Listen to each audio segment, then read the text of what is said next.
The faucet is dripping in the bathroom. It has been the whole night. I haven't gone in yet. Yet. I moved here 2 months ago. It's my first house, and I had no idea what I was getting into. I've been tearing down the wallpaper, ripping up carpets, painting everything. And now I'm here, in my bedroom, with half my stuff still in boxes, listening to the faucet drip, listening to water fill a bathtub. By the second weekend I was here, I already needed to mow. The yard looked like a jungle. When I started in the front, a guy came out of the house to the left. I waved and shut off the mower as he waddled over. We introduced ourselves. His name was Morris, and he was fleshy, with a rubbery face. Sweat ran down his forehead as he smiled at me in the already humid, wet morning air. We made small talk for a few minutes, and then as I got ready to take my leave of the conversation and start to mow the grass, Morris leaned into me and lowered his voice. So, what's it like in there? In where? My house? I asked. I looked back at it. Standard ranch, split level. Oh, you know, the usual. Needs a little TLC, some painting. Why? Oh, I thought, He said, his voice froggy and low.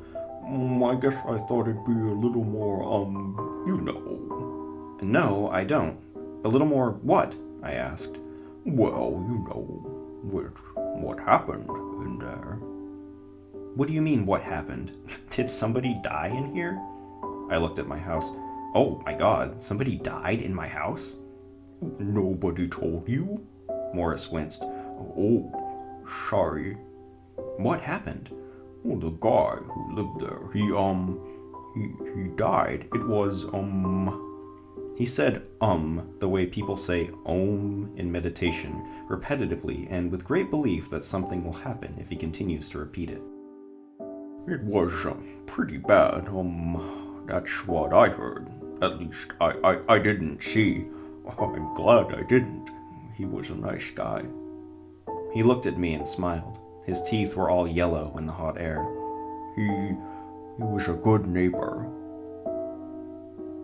Later that night, as I was trying to get to sleep, I heard the water drip for the first time. A plumber, I thought. I'll have to call a plumber tomorrow. Before I fell asleep, I thought I could hear music from a faraway place, a sound that was almost like singing. The doorbell rang the next day.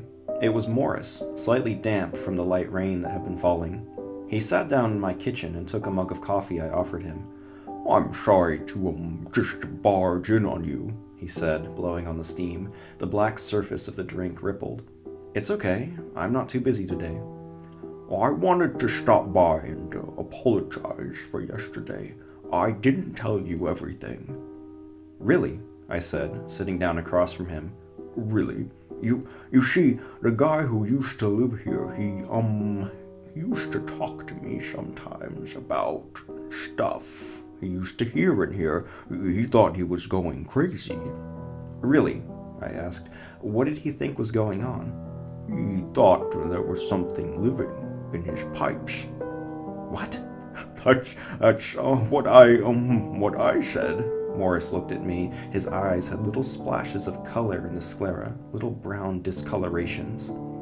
I said, you're crazy.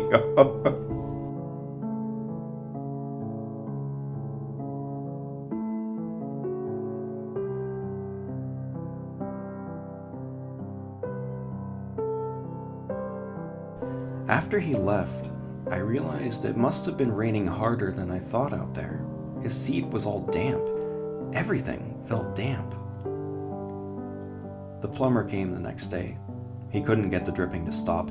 He explained he needed a part and he could be back the next day, maybe the day after that. That night, I listened to the dripping. I had gotten used to the rhythm. I kind of liked it almost, the way it sounded like a song I almost remembered. Right as I was about to fall asleep, I heard a weird noise, a sloshing sound. It sounded almost like stepping. I looked from my bed without sitting up and peered out into the hallway. I saw a dark figure moving slowly, very slowly to the bathroom. There was the wet noise of footsteps. The shadow moved into the bathroom. The water drops got louder. I could swear I recognized the song.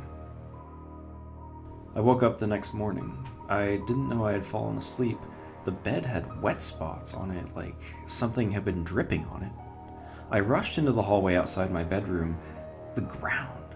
There were wet footprints leading into the bathroom, and the footprints had too many toes. I called the plumber. The part was still on order. Maybe he'd have it tomorrow. I knew I needed to get out of the house. I emailed my real estate agent. I demanded she tell me everything she knew.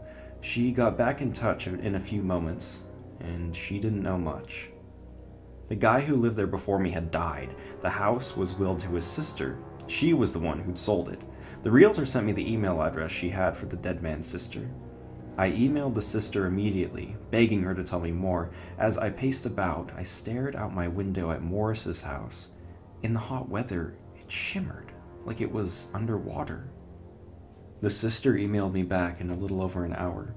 She thanked me for my condolences and said all she knew about her brother is that he got very sick living in that house. She said he seemed paranoid, worrying about his neighbor, telling her about things that lived in the sewers under the house, things that had moved there from the ocean. They sang songs, he claimed. She said he had seen the drain was clogged with hair one day and tried to clean it out. He said he pulled on the long black hairs, and then they were pulling him into the drain. They wrapped around his wrists, in between his fingers, dark and slippery like ropes in fetid water.